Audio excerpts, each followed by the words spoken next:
now.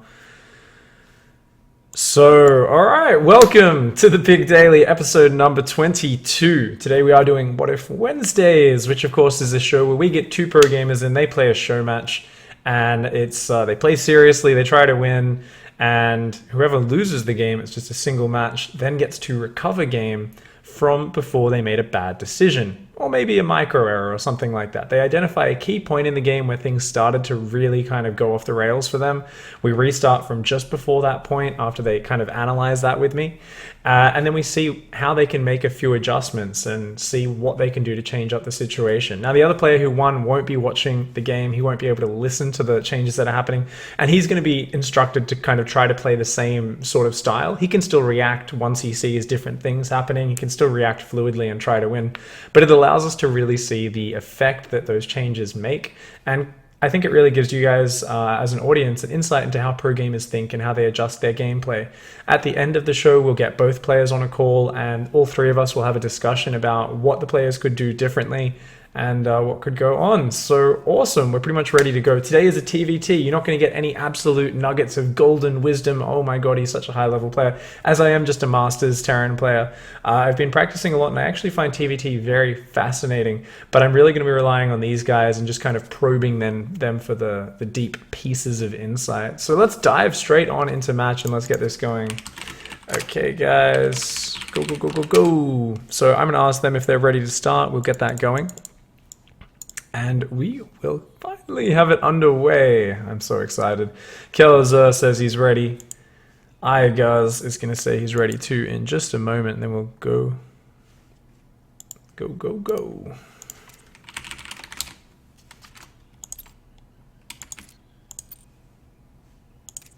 In before Iaguz is watching the stream. Just chilling. A massive thanks, by the way, to everyone who's watching live, who's actually been very patient.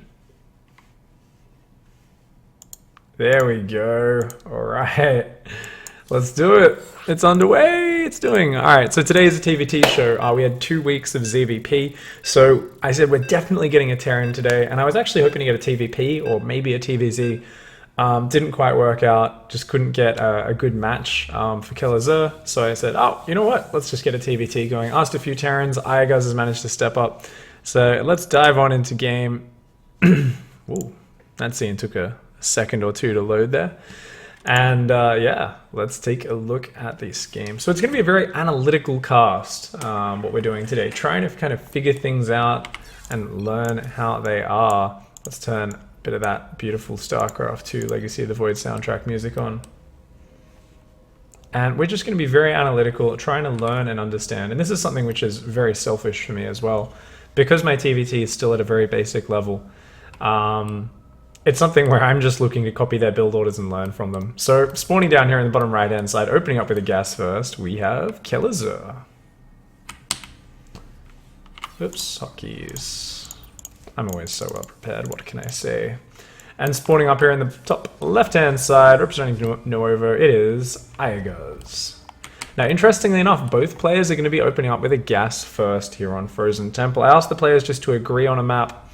Iaguz suggested Frozen Temple, and Kelazhur was like, yeah, sure. Interestingly, both players are going to go for that gas first. That's going to be giving the players much higher, quicker gas count. Excuse me, guys. I feel like every daily I'm sneezing.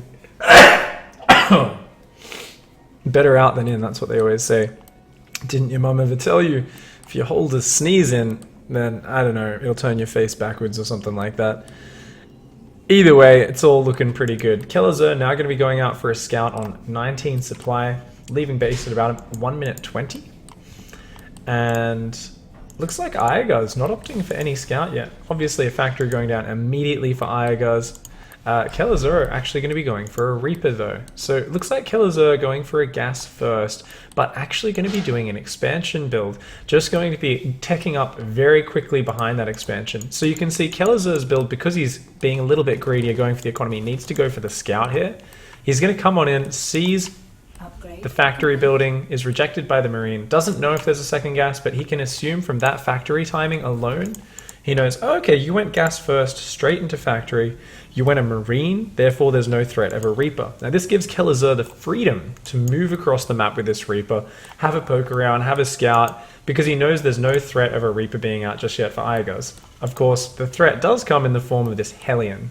The Hellion, once it pops out, is a very real threat for that Reaper. I think Kelazhur is just going to check the natural and then pull on out of there. Oh, he's going to take a poke.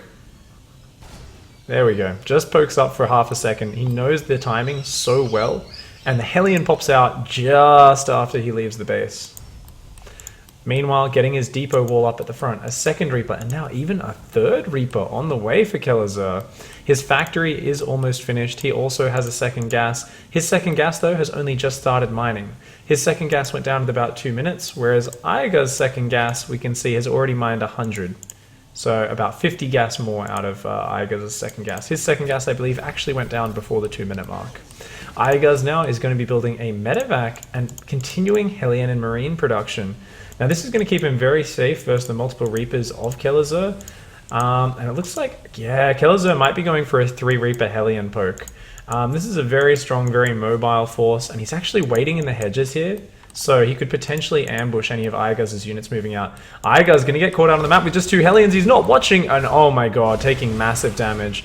Kelazhur just waiting to intercept these units, taking out 2 Hellions and then running away. Using the bombs as well to zone. Now his Reapers are going to be able to start healing, get home, and then they'll be able to defend there. Kelazhur has a Viking on the way to help shut down this medevac, and he's going for a Cyclone. Cyclone plus Viking defense, fantastic at shutting down drops, fantastic at shutting down Banshees as well. So Kelazhur just looking to lock everything down here, using that early gas count to give him a little bit of presence on the map, a bit of scouting, but most of all to open up his defense and just allow him to secure a very nice economy. On the other side of things, Iaguz has expanded in his main. I mean, his drop's been completely rejected at this point. And Kelazhur is actually just going to commit now. He realizes he's got the Cyclone and the Viking out. If the drop turned around, he'd easily be able to deflect it. So he's going to go all the way across the map and he's going to check that natural. And once again, he's going to see no natural here. Is he going to try and go up the ramp? Oh, a little bit of a ballsy maneuver there from Kelazhur, but picks up a few Marines for his troubles. And just using these Reapers as such a mobile threat, this is a really nice play out of Kelazhur. Iaguz is going to be going for a third CC right underneath the scan of Kelazhur, though. Oh man, Kelly's on point. He sees the cloak as well as the Banshee, and the thing is, he's already got that Viking and that Cyclone out, and here we go. Yep, they found the first Banshee coming across the map, and Iaguz types GG. Fair enough. That was a crushing. That really was a crushing. 40 SCVs to 30. Kelazhur just kind of caught every single move out of units right when Iaguz wasn't watching, and did massive damage there. So fair enough. I think that's actually a completely okay time to GG. Down 10 workers, losing all your aggressive units. You've had everything you're doing scouted. Kelazhur just crushed it. So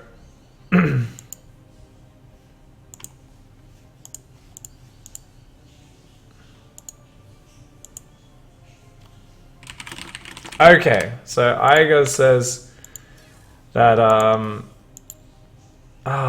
my bad.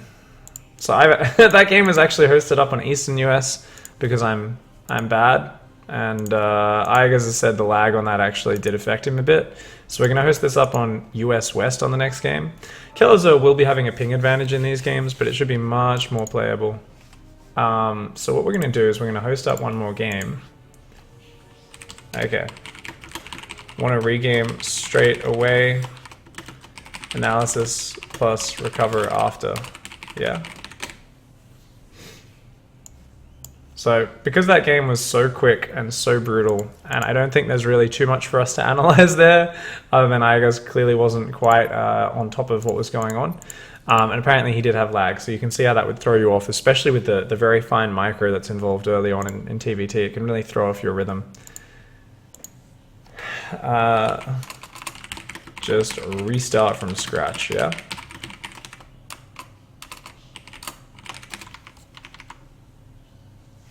So let's just confirm they're both good to go, and we'll dive straight back in.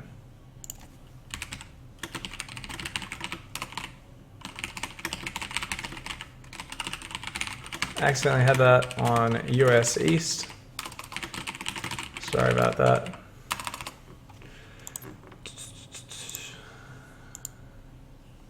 Iaguz says, learning point, microed Hellions are better than not microed Hellions. So that's the only analysis Iaguz has from that game. So we're just going to dive into the next game straight away. So let's check they're okay.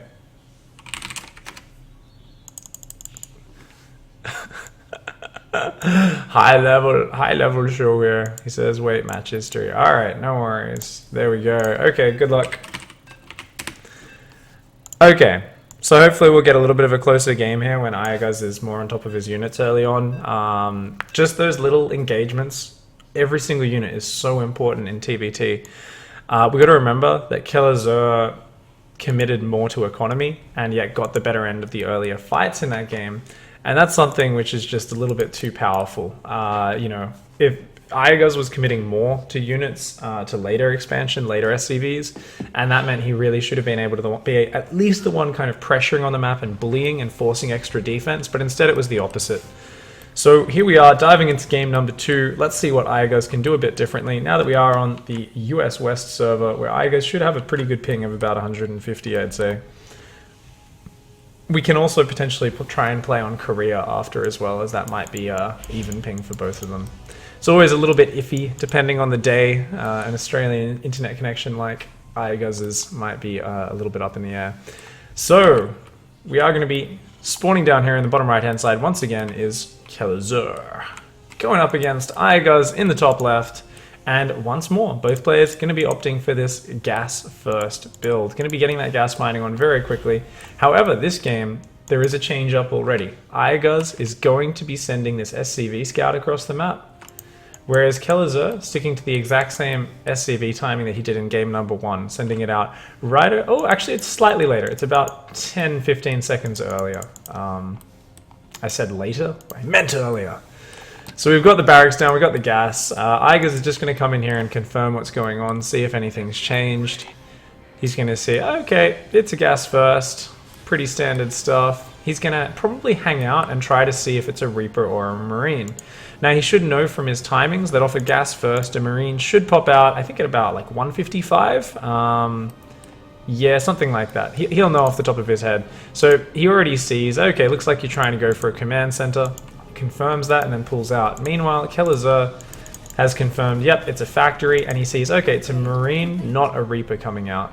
So we are going to be seeing a very similar play from both players. First Reaper, once again, realizing that there's no threat, Kelazhur is going to go on across this map. Iaguz is going to be building 2, 3 Marines and a Hellion. He's just going to pretty much keep up constant Marine production off this. Immediate starport the moment that factory finishes. This time though, we are seeing a Widow Mine in production. The Reaper is going to take a little bit of a shot up here. It does hit that Marine once, getting a bit of damage for free essentially, so not a bad little trade there. And we are seeing Reaper production continuing back home. Kelazhur's second gas finishing up here. Yep, started right on 2 minutes 20. Iaguz's second gas is already mining, of course, so Iaguz's second gas started at about 2 minutes. Going to be seeing a Hellion coming out. Just one Widow Mine for now. Going to try and cover this from any Reapers popping up that cliff. 2 Marines there, 2 Marines there. These Reapers are going to come and try to have a little bit of a poke, but it's getting dangerous. There's going to be a Hellion popping out in about 5 seconds. Kelazhur knows the timing, and he's just going to pull home with those Reapers, waiting for the Hellion and the 3rd Reaper to join up. He knows that's when his force is strong enough to contest out on the map and to make things difficult for Iaguz. Keep in mind, this command center's finished, that orbital's almost up. Iaguz goes out with a Hellion, takes a shot or 2, and does have to pull back. Kelazhur gonna poke up that ramp, sees those units, and Iaguz is gonna want to put the aggression on across the map. The great thing about Kelazhur's little force here is it's so threatening that we can see Iaguz kind of second guessing himself just a little bit about, do I want to drop? He does end up deciding, let's pick up, let's drop across this map. But look at this micro from Kelazhur just darting straight on past the units. And this is exactly what we're talking about. These units are so mobile, they can dart on past and actually buy time by forcing Iaguz to come home. Kelazhur just abusing the mobility of these early units to get so much damage done here, right when he should be the one defending. And this is giving him so much time. At home, he's getting up a Cyclone behind this. Oh my god, he's killing even more SCVs. We're going to see a total of 11 workers killed there. That is massive. And behind this, we've got the first Viking out. I've got a medevac almost out. A Cyclone's almost out. There's another Reaper here as well. I mean, man, Kelazhur is just loving those multiple Reaper openings. And he feels even safe enough to get this third CC. Iaguz coming across with this pressure, but it's about a minute and a half late now. He wanted to be hitting this so much earlier, and he's only now finally getting across this map. The drop is going to go in, but the Cyclone locks on. The Viking is shooting it down, and that medevac is going to go down very quickly. The Viking does get that last shot off. It does go down. Iaguz, in the natural though, he's got to get a whole lot of damage done here. The Widowmine shot does go off the Cyclone, focusing it down. SCV is being pulled off the line, but this is just not enough damage for Iaguz, and he does tap out. GG. Alright. So now let's do some analysis. Now we don't necessarily have lag to talk about or anything like that. Let's get Iaguz on the call and let's see what he says.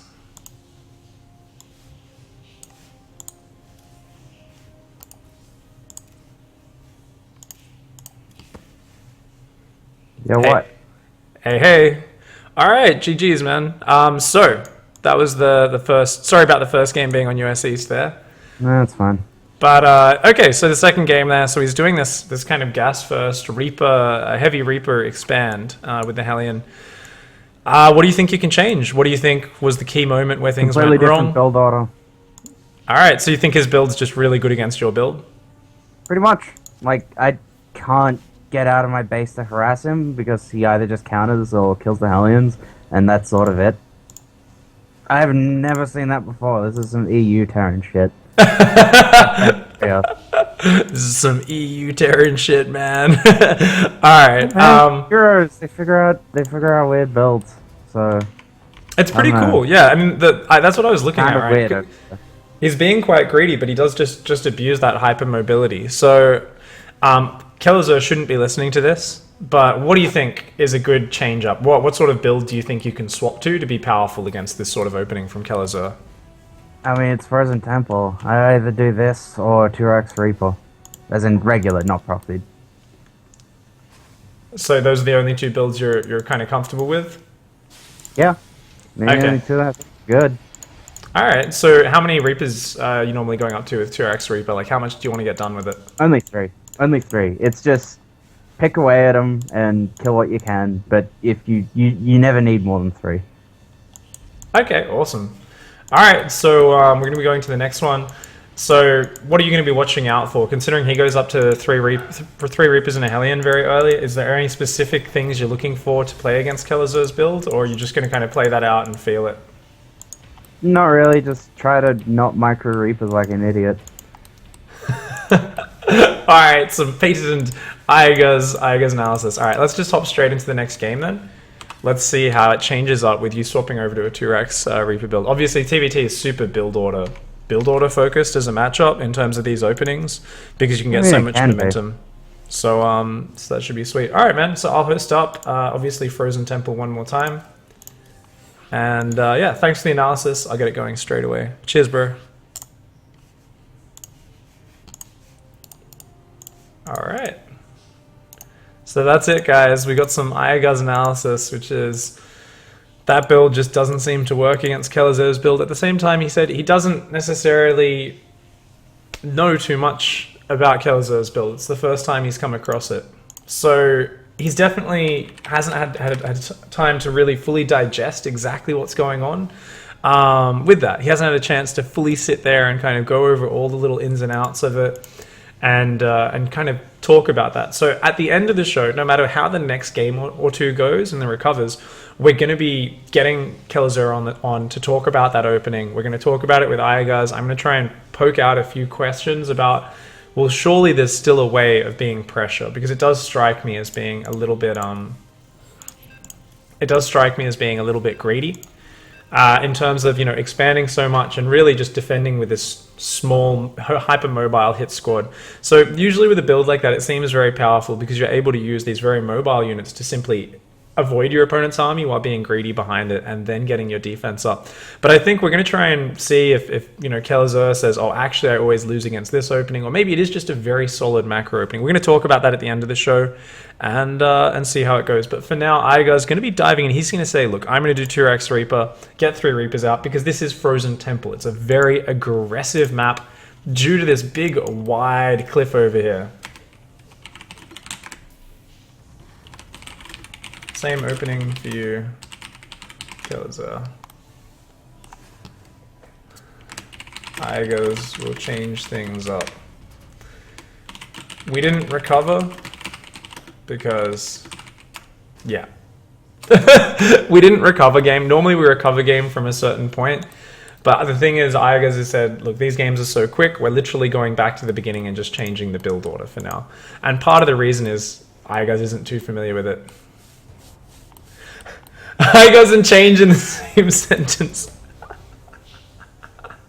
That's so funny. Iaguz is known as a very stubborn player. So Kelazhur just taking a bit of a jab at his old teammate. Of course, Kelazhur is going to be in the top left this time around, and Iaguz is going to be in the bottom right. Iaguz is going for that 2x Reaper, not bothering to hide it at all either. So Iaguz just... He's not necessarily the sneakiest player. Iaguz is always very happy to show what he's doing in games. He doesn't really rely on too many sneaky tricks. And yeah, he's going to be going for just 2x Reaper here. His own SCV comes in, and once again, he sees gas first into Reaper. This time around, Kelazhur sees 2x Reaper. So, of course, Kelazhur can still respond and react. If he says, look, with my build, I change it up. And I mentioned this in detail at the start of the show, so I shouldn't have to give him any more instruction. I really hope Kelazhur doesn't just feel like he has to play the exact same way. I told him he can react. Ooh, we do see a faster second gas out of Kelazhur this time around. Okay, yeah, so he's getting that second gas about 15 seconds sooner. That's quite a significant change. Kelazhur here is building multiple Reapers, but this time he's just leaving them at home because he knows there's enemy Reapers out. So we already see Kelazhur starting to make adjustments. Kelazhur knows that he's allowed to adjust his build as he sees what's happening. The only thing... Oh my god, get out of there, Iaguz! Oh my god. Sloppy, sloppy, sloppy. Almost lost that Reaper. Kelazhur coming out there. Kelazhur just has fantastic control. He also will have a little bit of a ping advantage. He's going to come in with this SCV and see everything. Oh man. A Marine comes out, but even that doesn't stop it. He's going to see the factory timing. He knows exactly when that's coming down. Command center timing is much more equal this time around. But uh-oh, here we go. Here comes the fight. Reaper versus Reaper. One of Kelazhur's Reapers goes down very quickly before he could respond. And things are starting to look a little bit nasty for Kelazhur here. His Hellion is out. That's his saving grace. Oh, one Reaper does go down for Iaguz. A much safer fight, a much more even fight now, but the starport being delayed as well, and the other Reaper goes down, the Hellion being surrounded by the SCV, so it actually couldn't join the fight there. One more Reaper of Iaguz does go down though, so overall, relatively even trade. I'd say advantage towards Iaguz though, because that depot got slowed down, which he actually ended up cancelling there, because the CC was about to finish. Oh, that's cute. Nice little adjustment there from Kelazhur. And he's going to be building a Liberator, a Hellion, and a Reaper. A Liberator, wow, looks like he's actually going to try and... He's rallied down to here. Looks like he's going to go and try and liberate one of the Mineral Lions. That's very surprising. Very cute. Not something you see too often in the early stages of TvT, but Liberators in all matchups are this really powerful surprise unit. If your opponent isn't prepared for it, they can just crush. We see the 2 Hellions and the Reaper coming in for Kelazhur. Going to have a little bit of a poke. He does have the mobility advantage here. Oh, those Marines not being microed very well by Iaguz, taking a very big hit. And Kelazhur is very happy to take that trade. Those Marines getting heavily bruised. Iaguz continuing to build Hellions and Marines. No add-ons for Iaguz yet. Now that means he does not have a lot of infrastructure. He hasn't invested in his production, but he's very safe. He's got heaps of units out right now. Meanwhile, on the other side, Kelazhur... Oh! Reaper does come in and get an SCV or two. Up to 5 workers killed as Iaguz. Kelazhur is going for a Viking. He's now adding a tech lab. He's now adding his first reactor. And there we go. A 3rd CC for Kelazhur going down. Meanwhile, Iaguz starting that siege tank tech. Oh, those Marines I think are in range if he holds position up there. But just going to wait for the Viking as Iaguz. The Liberator picking up 2 SCV kills, wasting a bit of mining, and then being forced to evacuate. A cute addition from Kelazhur. Not sure if it's really going to pay off this game though. And he's obviously going to rotate and try to hit the main base, but there's Marines in position there. There's the Viking on patrol here. I think Iaguz is definitely in a much better position this game. We see that Turak's Reaper simply was a much stronger opening against Kelazhur's build. This time, Liberator comes in, just gets tickled back by those Marines. But it's going to continue to scout, so this is actually really cool. We see Kelazhur saying, you know what, I can scout exactly what you're up to with this fast-moving unit. Yeah, it might go down here. I mean, it's looking like it might get cornered, but Kelazhur's going to be able to scout a lot of stuff, and yeah, it does go down eventually. Gets a full scout off on the base, though. There is a third CC going down. Iaguz going to scan, sees the third CC there, almost finished for Kelazhur. And both players just continuing tank production right now. Stim starting at similar times for both players. We see +1 bioweapons already started for Iaguz, though. Iaguz a big fan of the single engineering bay coming down to the decent timing in TvT. And we're also going to see the gases on the natural dropping. This time looks like a much more even game. In workers, though, Iaguz is up about 7 SCVs.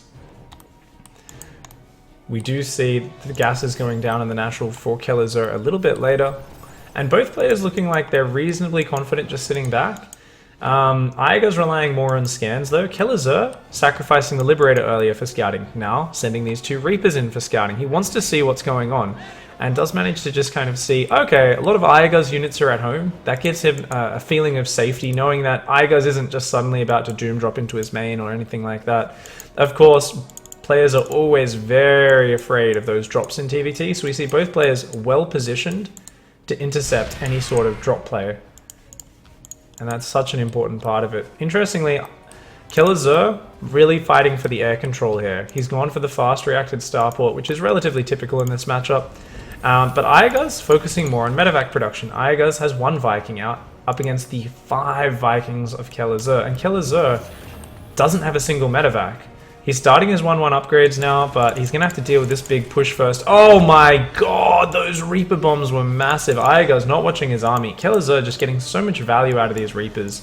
You can really just see the pressure he puts on with this style. Does a very good job. Now Iaguz is going to have the ability to position his tanks much more aggressively earlier on. Kelazhur is only just starting medevac production now, but if Iaguz gets over aggressive, Kelazhur can just shut down drops really hard with those Vikings. Likewise, if a battle ever goes evenly in terms of the ground fight, Kelazhur is going to crush overall because his Vikings will also kill all the medevacs.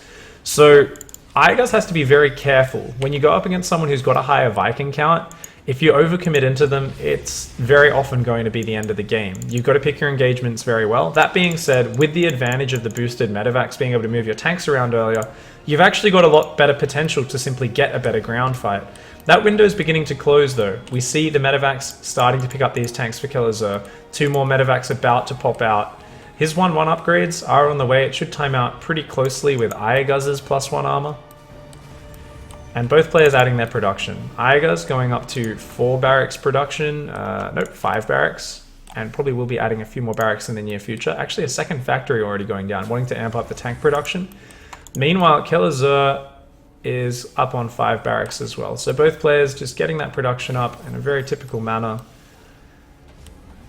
And yep, armory going down for both players. So the faster second factory is going to give Iaguz a lot more siege tank production. Of course, the siege tanks are exceptionally important. And Iaguz really does seem so focused on this ground battle. I mean, right now he's at double the marine count, 38 to 20, and he's up 1 siege tank.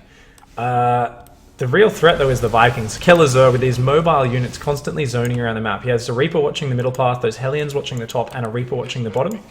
Iaguz, likewise, has Marines out on these paths. So both players being very careful to make sure they don't get out positioned. It's really cool in TvT and Legacy to see players super aware of all those different angles they could be coming from. Siege tanks coming in here. Iaguz is going to be trying to take a very far forward position on those gases, seeing if he can siege those off. But ooh, nice Viking positioning. 1 medevac already does go down, and we are going to see the counter drop there from Kelazhur, but he's going to have to sacrifice these gases by the looks of it. A bunker already going down. Kelazhur's Marines walking into the fighting. Oh, a little bit sloppy there for Kelazhur. This is a very hard position. Iaguz has so many more Marines right now, 55 to 25. The upgrades are even. It is 1-1 versus 1-1. Iaguz has also started his 2-2 as well at this point. Iaguz going to back off though, knowing he can't scan here forever. He's going to leave 1 siege tank there though. It's going to get a few Marine kills, but what's he doing? Iaguz, oh my god, Iaguz, what are you doing? Oh my god, he just left all of his Marines up here, wasn't watching at all. A huge mistake for Iaguz there, and suddenly the supply counts are looking much more equal. Iaguz making a very big blunder. Let's check that Viking count. Almost all the Vikings of Kelazhur actually got lured into those medevacs and died. So it looks like I don't think that Viking count really ended up paying off for him. Both players now at very even medevac counts. Iaguz still has the bigger army. He's got 44 Marines to 36, 2 more siege tanks. He's pumping out his siege tanks 2 at a time. Whereas the second factory for Kelazhur is only now going down. 3 more barracks are on the way though. Kelazhur are going to be going up to that 8 barracks production that you need on 3 bases. Whilst Iaguz actually adding a 3rd factory. So Iaguz, even though he has so many more Marines, he's just staying on 5 barracks production. He's saying, I think siege tanks are more important. I don't think the tanks are as important, but Iaguz with his Marine out of position, he's only just seeing this army now, and oh my god, Kelazhur is getting a beautiful position. Iaguz not keeping those spotting units far enough forward on the map, and as a result, Kelazhur just takes out the 3rd base. I mean, Iaguz does already have the 4th, which is great, but oh my god, Iaguz is going to try and take the fight. The Marines are already on top of his siege tanks, though. He comes in a big clump from the north side, and does he have enough? I think he just barely cleans that fight up. At the end of that, he is on an even Marine count. He's still up 2 siege tanks. He's down 8 workers now, and he kept the command center alive. So I guess that was actually okay for Iaguz, considering that position was not very good. However, here we go. Iaguz realizing that mistake he made earlier, he's putting more Marines out on the map. He knows he needs to hold these forward positions to make sure he doesn't get out positioned like that. Otherwise, he's just going to keep trading worse and worse. 3 siege tanks building at a time right now, plus 2 vehicle weapons. I don't think Kelazhur has any vehicle weapons. No vehicle weapon upgrades, but his 3-3 is a lot quicker. Iaguz is low on gas after losing the gases on the 3rd, hasn't taken the gases on the 4th or retaken these, and that's really starting to dig into Iaguz's money. His 3-3 is just going to be so much later as a result of that. He's dropping a 5th command center because he's got that excess minerals, but he's got to fix up that gas count. Nice drop here from Kelazhur. Gonna try and defend the 4th, but yeah, the 4th CC is already dead. Kelazhur is definitely getting bullied around this map. Even though he's up 4 supply right now, he's actually down in army supply, or just barely even. And his only real edge is when that 3-3 finishes, if he can find a way to outposition Iaguz's tanks. However, Iaguz is building so damn many of those tanks, it's going to be very hard for Kelazhur to do this. Does Iaguz see this push coming across? His sensor tower sees these medevacs coming in, his own medevac's going for a doom drop, but his army in the middle is caught out in the middle of nowhere, and oh man, Kelazhur's going to punish that. 1 siege tank just disappearing instantly. Kelazhur though is turning around, he's not pushing in, he doesn't realize that Iaguz is doom dropping his main. And this is going to be really powerful. He's going to lose all of his production. He starts pushing up this ramp. I think he has enough units to do it. Iaguz trying to hold way too far forward. He should have been focused on defending his main base there, realizing that he's committing so many units to a base trade scenario. He shouldn't have been focused on giving the fight so easily to Kelazhur. He should have known Kelazhur had more units. But now his production is almost definitely going to be forfeit. Yeah, Kelazhur knows he needs to get up there. His Marines are going to come in, and it's going to devolve into a relatively even base trade scenario where both players' production is almost completely forfeit. Kelazhur saving a nice ball of Marines down here. Both players trying to rally units away and get them to safety. This is a very nice siege up there from that siege tank. Iaguz, though, likewise, has a nice little siege tank Marine outpost there. Iaguz dives on top of the siege tank, clears it out. Kelazhur needs to kill this production, but the siege tanks are just shelling away on his Marines. And remember, these are +2 weapon siege tanks. Their splash damage is massive. The Marines stimming in. There's SCVs there as well. Those siege tanks are just hanging on. And even with just a few more Marines and Vikings popping out, and these extra bases mining, Iaguz is looking to be in a much better position. Finally, Kelazhur pushes in top. Oh, maybe not. Okay, Kelazhur actually has way more units right now.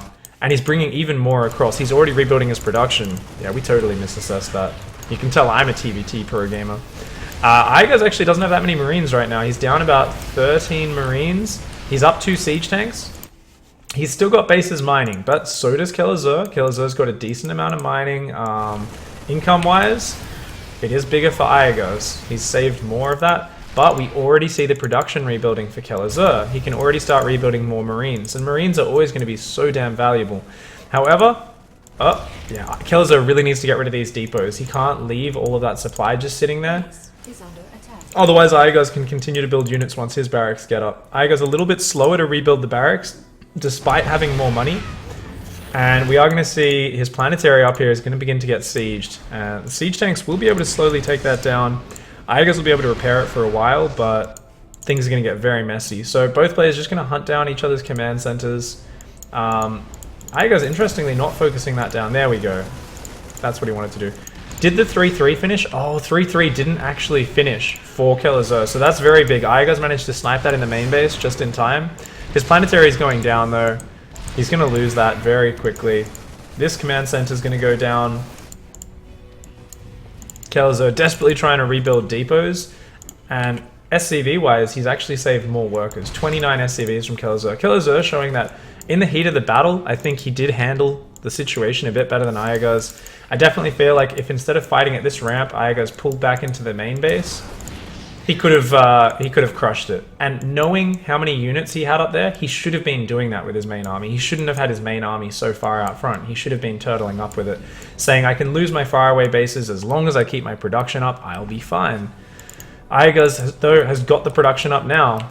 In the income tab, Kelazhur's mining hard on this base. He's dropping mules. He's got just the 2 orbital command centers. We see Iaguz floating another one of his command centers over here. Iaguz has got 2 orbitals and a planetary. He's got some decent barracks up, but he's lost all his depots down now as well. So overall, I think with this amount of income coming out of Kelazhur, especially if Kelazhur moves an orbital down to, say, this base, he's just got a bit more production right now. So he's going to have 6 barracks going up against 4 barracks and 2 factories. And oh my god, you've got to be kidding me. You've got to be kidding me. Australian internet. Well, if Iaguz needs to pause, I assume he'll pause. These guys know the drill. Iaguz has still got 2 more siege tanks. Equal medevac count. Iaguz has a single Viking. And now he doesn't have a single Viking.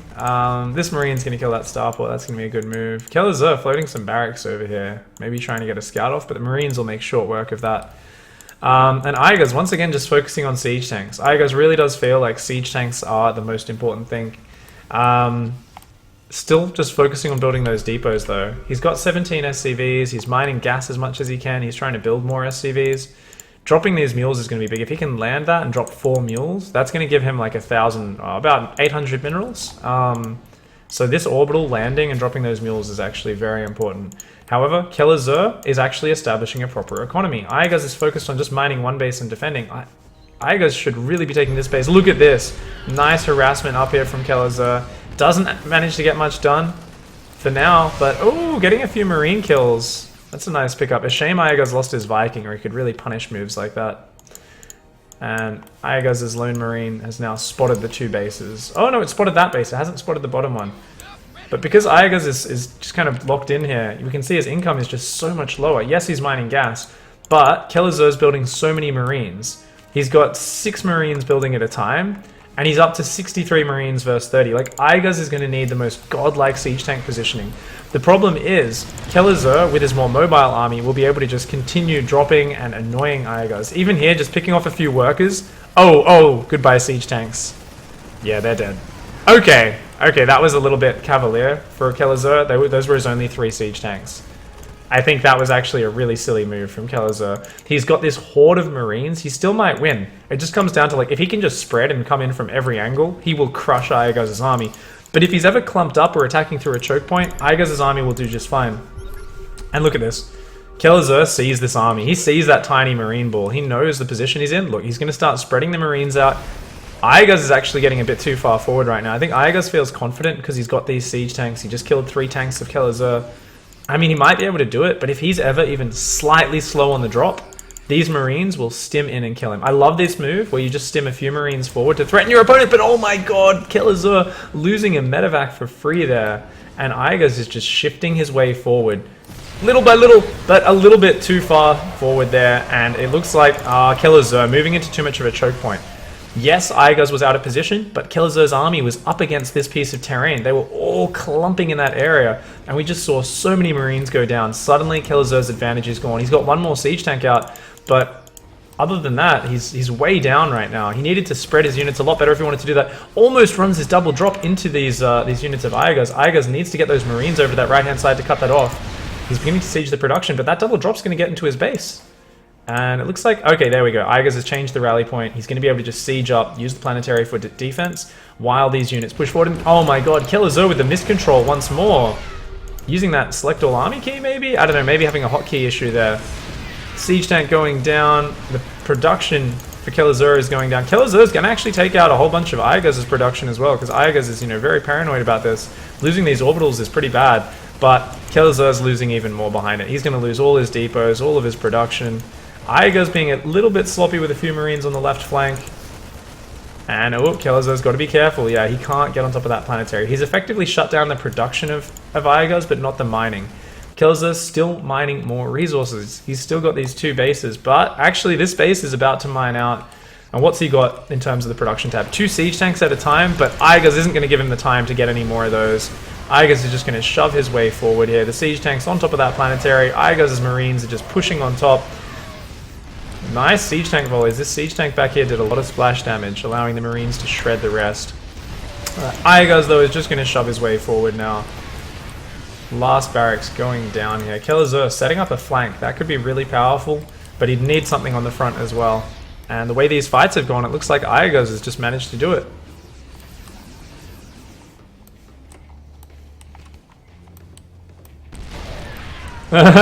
Just drop on top of his tanks. Drop your tanks right on top of his tanks. Why not? Kelazhur's drops looking for an opportunity to drop behind, but not really finding anything. And I think Kelazhur's realizing that he's being forced out of this one. Iaguz managing to close it out after a bit of a dicey position. I feel like Kelazhur reacted so well in the base trade and then just got carried away, dropping those tanks up here and then engaging in choke points up on this part of the map with his medevacs. Was really, in my opinion, just him getting a little bit too excited. I think it's great to put pressure on, but Iaguz was just focusing on just defend, get up more siege tanks, get up those really kind of good splash damage tank units, defend, defend, defend. And the thing is, Kelazhur had double the economy. There was no reason for him to kind of attack into a bad position. He just needed to like buy time and wait for Iaguz to make mistakes. Wait for Iaguz to come into the open and have a pre-spread marine flank. If he could have come from 2 sides with his Marines, the game would have been over. But unfortunately, GG. And Iaguz does take that one. Alright, so good to see, obviously, a very different scenario because Iaguz opted for a 2x Reaper opening rather than the other one. I'm going to see if both players are willing to do one more restart. And if they are, I'd love to do that. So, are you guys willing to do one more restart?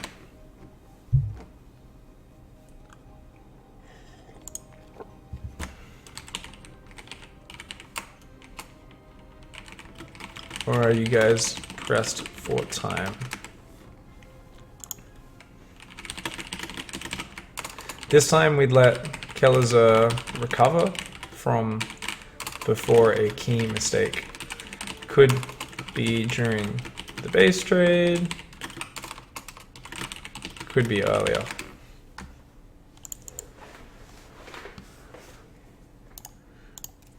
Okay, so I'm going to call Kelazhur, get him on the call, and see if he's happy to do that. If he's not, if either player is pressed for time, then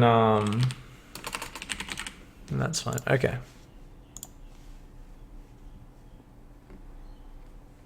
He says we can do it from the base trade, so I can mop Ethan up and go eat. All right, so I'm gonna get Diego on the call.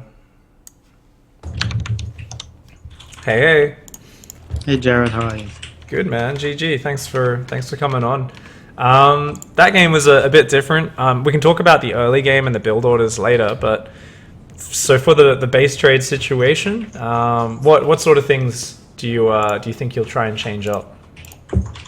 Well, losing the 3 tanks was pretty crucial. I think I felt intimidated by his tank count, so I felt compelled to do something.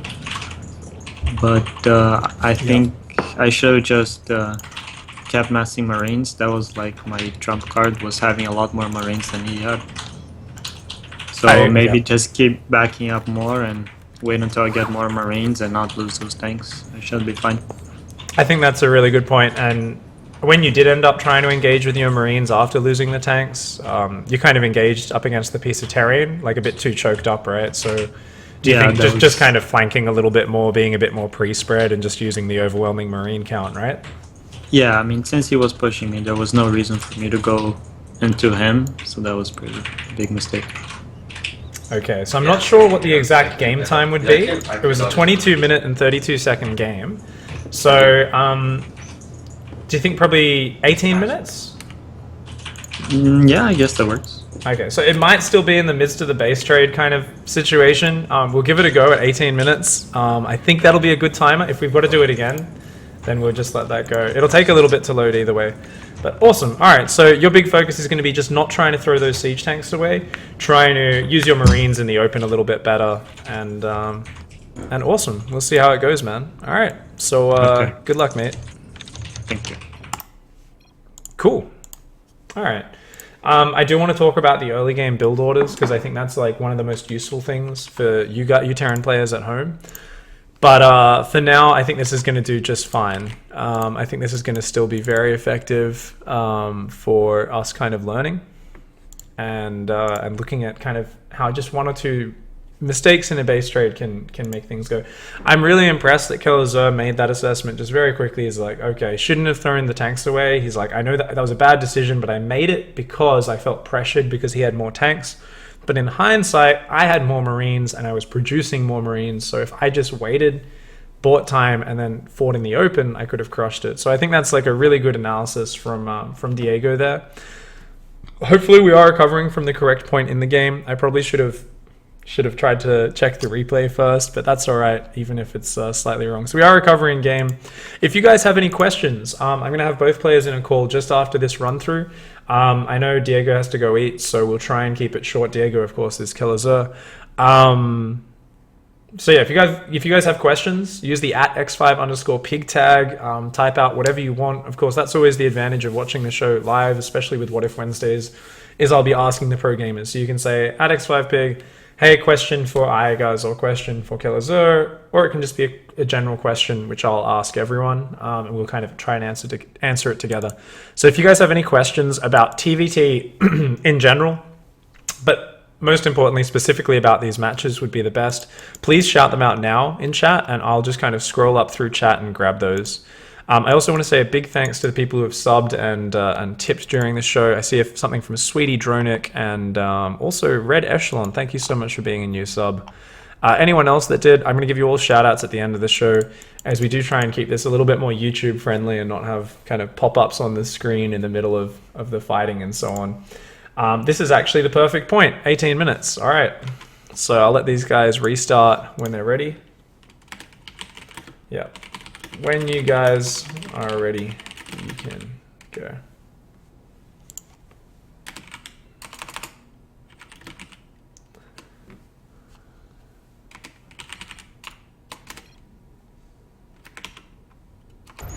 There we go.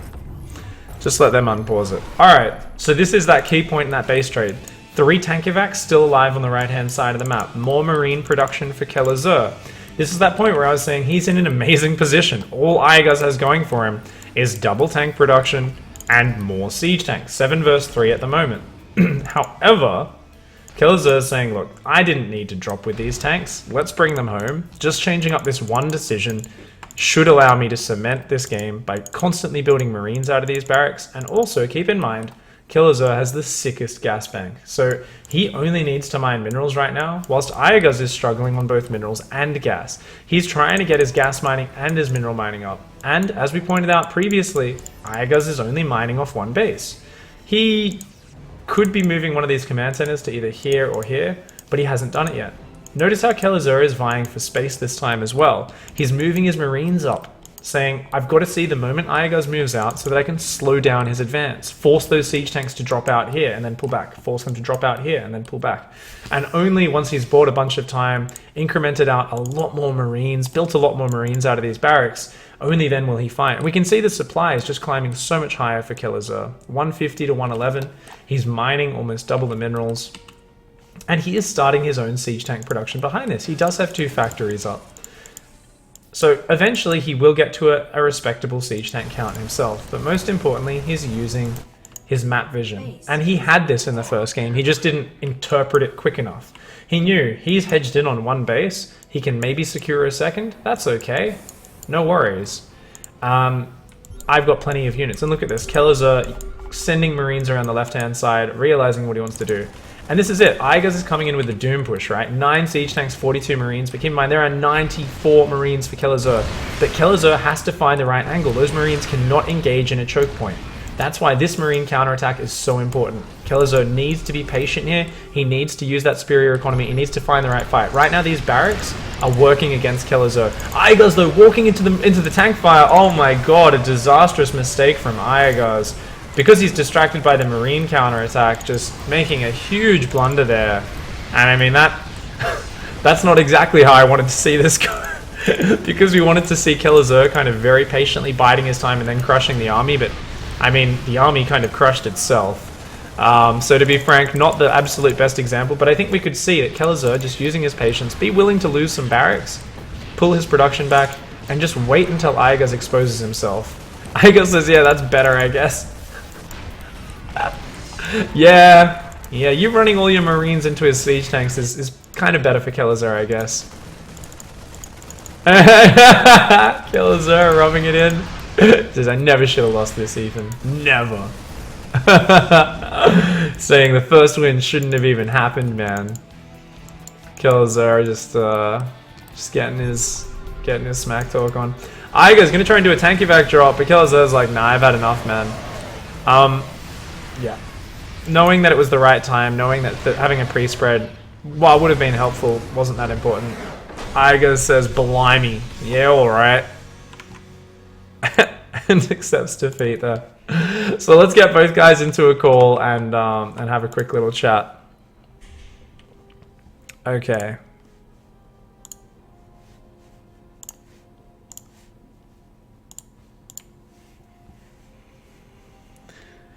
I wanted to try and use Discord today, but because we had obviously issues getting the match started on time, it's kind of a little bit delayed and everything. So we're just going to be using Skype again, despite the issues that can come up with. So let me just PM Iaguz and be like, yo, pick up call.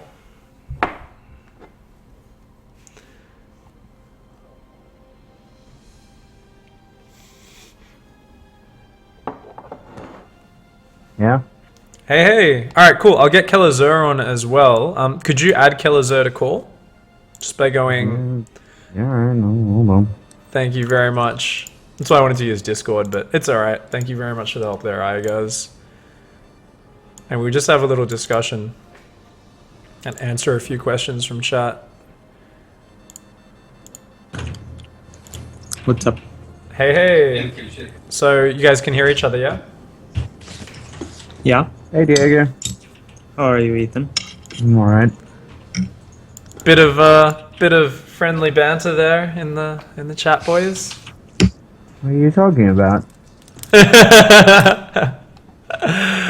Alright, so it was a good match. Obviously that last rematch, let's talk about that as that's the last thing we saw. And then we'll answer a few questions from chat. So in the base trade, let's go back to earlier in the base trade, before we just watched. So one thought I had was that Iaguz was actually in a pretty advantageous position through that mid game. I guess even earlier than the base trade, there was a moment where you remember when you went and sieged the gases on Kelazhur's third, Iaguz, and then you accidentally left about 30-40 Marines there, and they just kind of died. Oh yeah, that was pretty dumb. I think that was pretty. Yep. Yeah, like Diego was kind of fucked, and then I gave him a chance. That was one big momentum shift there, was where you weren't watching those Marines. I think though, when you went for the Doom drop, you were actually in a really good position, Iaguz. But do you think maybe you weren't quite aware of Diego's army positioning, but I felt like because you put so many units into your Doom drop, you should have immediately kind of said, well, if I'm committing to this, I should bring all my units back. Instead, you were kind of right up in the middle of the map on the top of that ramp and even pushing down the ramp. I feel like if you just pulled that first army back into your main base, you could have held on to your production and maybe even your natural as well. while base trading. Do you think that would have been a better way to play it out? Well, I only knew he was attacking while, like, as soon as I started boosting all my medevacs into his main. And that's one of those moments in TvT where you're like, oh shit, and guess we're gonna have to play a base trade.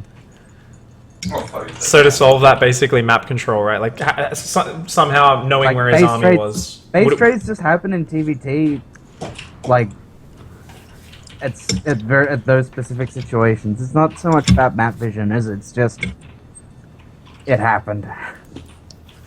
Like, really? You really think it's not about map control though? Like, because you did have that. You did have 3 siege tanks and about 30-40 marines, which on top of your production, I think if they weren't engaging Kelazhur's force in the middle of the map, I mean, I know it's hard to, I'm not saying you could always avoid the base trade, but I'm saying there was potential there if you had better tracking of Kelazhur's army, or you were more kind of aware of the situation. I think you definitely could have pulled back into your main base and held on there. Well, like, I seem to recall I was moving these units through the... I started moving them through the center of the map, because I thought, alright, this Doom Drop will get his attention, this will reinforce. And then I saw he was moving his army up right through the center, I'm like, oh shit, it's a base trade. So I wasn't able to get him into the main, because he was stimming marines after them.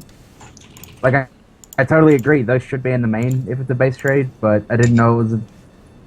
I don't know. I don't remember if I didn't know it was a base trade.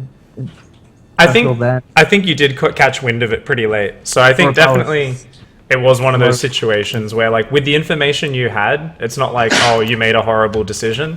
It's just one of those things where it's like, well, if we think about how the scenario could have gone differently, maybe if you had the information ahead of time, you would have been able to orchestrate it a bit better. So potentially realizing where Kelazhur's army was earlier would have made a big difference. So I'm just going to kind of load up the replay and fast forward to that point so we can talk about it more. But for now,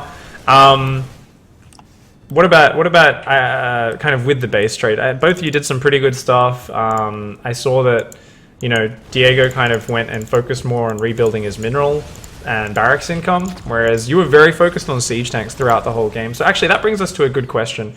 Yeah, both of you went very different army compositions. After 5 barracks, Ethan, Iaguz, you went up to 3 factories just off 5 racks, whereas Kelazhur went 8 racks and only then like a second factory around the time he was going up to 8 barracks. So is this just personal preference? Do you guys feel like one style is stronger than the other? First of all, Diego, what do you think? Do you just prefer a marine heavier army? Well, it's map dependent, right? But Frozen Temple, there's 3 paths, and I really like to play the base trade scenario. So if I have a very marine heavy army, I can just dodge his army and counterattack all the time. Awesome. So you were playing for a base trade? Yeah. Oh, okay. I think that's pretty smart, right? Considering how often it goes there in TvT at the moment. That kind of makes sense. And it gives you a lot of positioning advantages on a map like this, right? So if you get a bit of tempo going, you can kind of just keep abusing your map positioning, whereas Iaguz is very much more around a kind of strong frontal pushing army, right? Yeah, like, if tanks kill shit in TvT, so make a lot of them. If I have a whole bunch of tanks and medevacs, nothing that he can make on the ground can touch me. So I think that's kind of funny, right? Because that really shows up the difference between your styles. Like, there's Iaguz is all about frontal pushing and just winning the engagements and really having the better front on army. And Diego, you're much more about let's actually try and kind of use the different paths on the map, and considering it's hard to avoid the base trade, actually play to be strong in the base trade or strong with your on the map positioning. So I think both are very legitimate styles, but it's cool to kind of see the clash of both of them here. So let's answer a few questions from chat while we kind of look at this replay. All right, so we've got one from the Dark Iaguz. He says, do you mind asking them about tank evac control, vying for map control, and handling doom drops? So any tips from you guys about handling doom drops, or just generally how to position with your tank evacs? Don't drop your tanks in a way that when you stim your bio forward, don't drop them in front of your bio. Because then the bio will kind of clump up around the tanks, and they won't be able to get into the fight quick enough, right? As well as being clumped up for the enemy siege tank splash. Do you control your medevacs on a separate hotkey, or your siege tanks? Okay, so you've basically got Marines 1, Medivacs, and tanks on 2, right? I don't even think I'm hotkeying my tanks at all. They're just medevacs. Okay. You don't even need to hotkey them. They know what they're doing. What about you, Diego? Is it the same? I put it's the same, except I leave my medevacs together with the Marines as well. Okay. So they're on 2 groups at the same time. That seems So- really awkward. Seems Yeah. like you're just gonna go like keep trying to heal Marines instead of moving and dropping tanks. Oh, if you have a pretty good control of it, it doesn't happen that often, and it also avoids the things like you did, where you retreated with your tanks, but you forgot your Marines. That never happens. Well, that almost never happens for me. Because I'm usually not Sure. that dumb. One more point I wanted to talk about, a question of my own. Map control. I noticed because there are so many paths, obviously if your opponent gets positioned with tank evacs on a base and you're not already in position to defend, it's really bad. For instance, when Iaguz pushed up on the third of you, Kelazhur. I noticed you guys both put units out on the map quite far. Kelazhur, though, was a bit more active with constantly poking in with units like Reapers, sending that Liberator in for a scout earlier, whereas you were more reliant on scans and just leaving single Marines out. There was one key point, Iaguz, at 11 minutes in the game. You remember when Kelazhur pushed down the south side Yep, onto your I'm third actually base? watching it right now. Yeah. What a coincidence. Yeah, I didn't. Your This is Marine like was you- slightly out of position there, right? So you kind of didn't notice it. Yeah, and I was like trying to move my army up north a bit. Yeah, this is why TvT can be really frustrating. You gotta have one eye on the minimap at all times. And if you just miss even just a little thing, something horrible like that happens. Yeah. So I think definitely, potentially having that Marine on the south side, he was just a bit mispositioned. He could have been up closer to where Kelazhur put his Reaper. Well, I seem to recall I put I moved 3 more out here. Like, we're having full vision coverage of this area. Just one Marine ain't doing it. Yeah, you did that after the push. Yeah, you realized immediately afterwards, and then you sent them out, and you were like, oh, okay, that's not happening again. Because Kelazhur got that annoying position. Luckily, well, not luckily, but you had a lot more tank evacs, so you were able to just kind of blast down the situation. Yeah. But yeah. Tanks win fights. Much that simple. You make a lot of them. Make a lot of tank evacs, drop them down, blow stuff up, and you get the third base alive, so that's very important there. Alright, one other question from Shishadi. He says, would Widow Mines have helped defend the base trades? I'll let you take that one, Diego. Widow Mines? No. Tanks are just better. That about sums it up. Yeah. Yeah, I mean, they're just going to do more splash, and you don't really have a factory devoted to a reactor to build Widow Mines, right? So it just kind of makes more sense to build the tanks with the A superior Widow Mine range. takes the same time as a tank to build. Yeah, but and also sorry, it's three fewer seconds.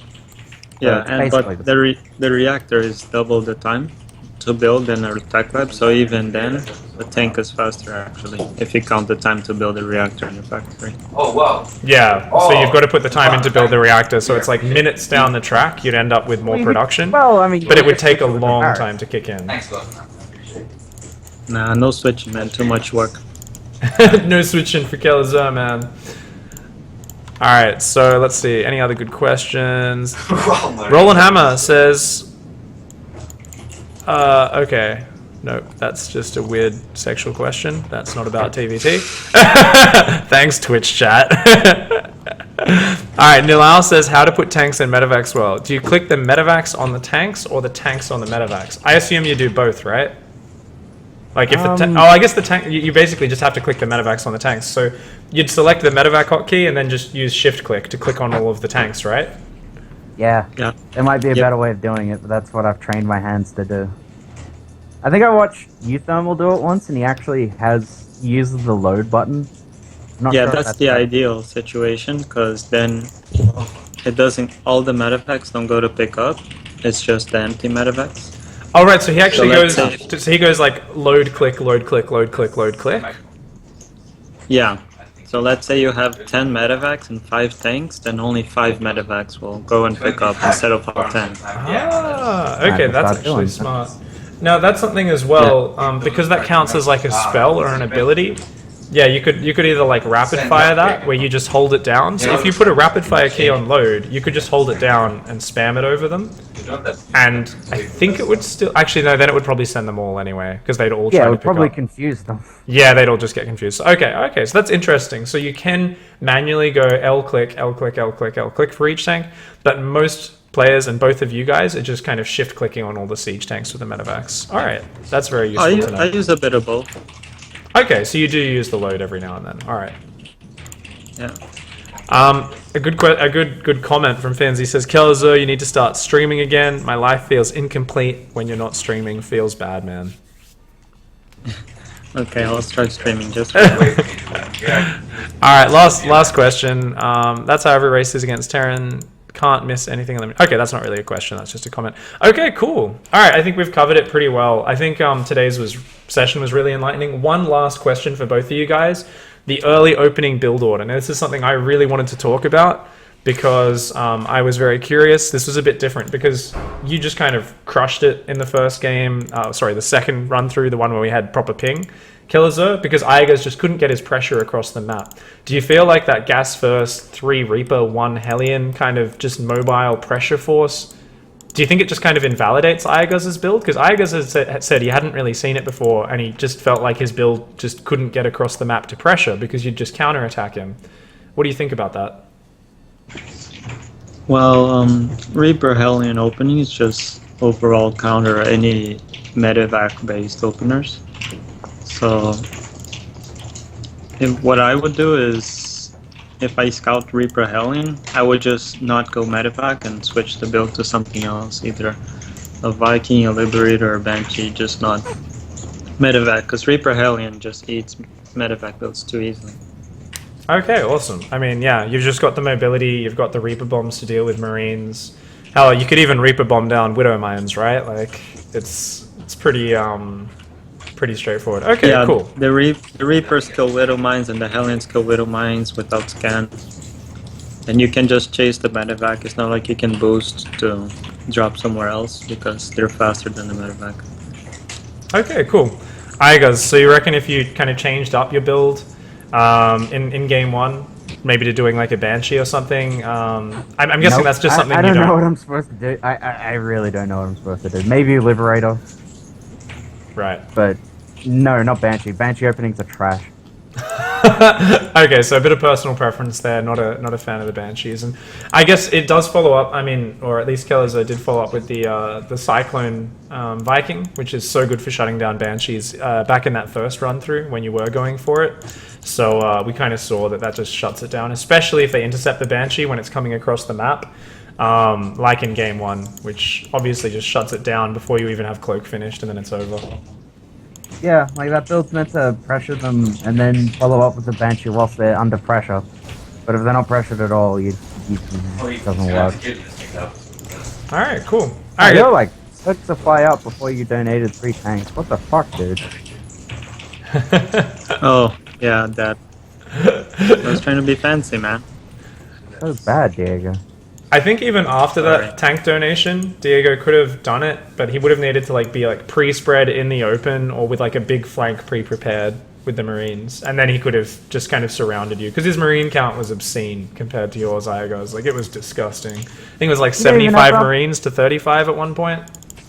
You don't even have +1 attack for your tanks? I mean, No, I forgot about that. Iaguz is there with like 3 factory plus 2 vehicle weapons, and you were there just building 1 tank at a time. And I was like, well, this is a different way of playing TvT. Who taught you how to play Terran? You tell that guy that just beat you, Iaguz. You tell him. All right, thank you so much, guys. I appreciate you guys both coming on the show. Sorry for the screw around with everything kind of going a bit longer than normal, but I think people in chat have been really enjoying it and gotten a lot out of it. Awesome. So thanks for coming on, guys. I'll answer a few more questions in chat if you guys have any more. But otherwise, thanks for coming on. Any shout outs you guys have before we finish up? Shout out to me for being great. Yay. Yeah, shout out to Ethan for being great. That's it. All right. Thanks a lot, guys. And I appreciate it. Have a great day. I'll see you guys later. All right, guys. So big thanks to Iaguz and Kelazhur for coming on the show. A couple of very high-level WCS tier Terran competitors. So thanks for hanging out. Don't forget to like and subscribe the video. Guys, also, one last thing. I haven't mentioned it today yet. ICYFAR, the challenge has been announced for next week. So today's Wednesday, but yesterday I cast the first week of ICYFAR. So every Tuesday I'm going to be casting ICYFAR. ICYFAR is I cast your freaking awesome replay. It doesn't matter if you're Zerg, Terran, Protoss. It doesn't matter if you're Bronze or GM. But do the challenge. It's basically like Fun Day Monday. It's the same sort of gist. So this coming week's one, the one you can do at the moment, is you have to get at least 90 active workers before you're allowed to attack. So it's going to be forcing people to play a much higher economy game than they used to and really explore playing the game a bit differently. The first week's one worked out really well where people were only allowed to take the gases in their main base. This one is going to be a bit opposite. It's going to be you need to just take so many resources and so many workers. So if you want to submit those replays, it's going to be a link in chat. I'm also going to start linking that on the YouTube videos as well, because I really need to do that. So there's an email you can send those replays to. Get them in, and hopefully I'll cast your replay next week. All right, guys, thanks for hanging out. That's all for today. The Daily will be back tomorrow with another either pro replay or conceptual game, or maybe a beginner basics topic, one or the other. Thanks for hanging out, guys. Don't forget to hug a watermelon, lick a walrus, and of course, punch a cactus to the moon. That's all for now. Goodbye. See you guys next time. All right.